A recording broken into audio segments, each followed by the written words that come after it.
എനിക്ക് നാളെ മറ്റന്നാൾ എനിക്ക് ഗൂഗിൾ മീറ്റിലൊക്കെ പോണ്ടേ. നാളെയോ മറ്റന്നാളാ? ആടി എനിക്ക് പോണ്ടേ അല്ലേ പിന്നെ. എത്ര സബ്സ്ക്രൈബേഴ്സ് ഉണ്ട് എനിക്ക്?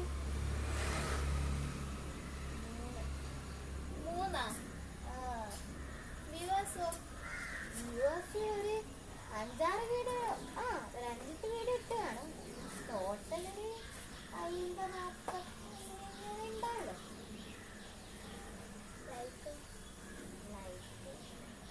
ഇല്ല, നാളെ തന്നെ, ഇന്ന് വൈകുന്നേരം തന്നെ പോയിക്കോ. ഇന്ന് തന്നെ നാളെ തന്നെ ഗൂഗിൾ മീറ്റിൽ ജോയിൻ ചെയ്യാം. അല്ല, ഞാൻ ശരിക്കും പറഞ്ഞതാടി.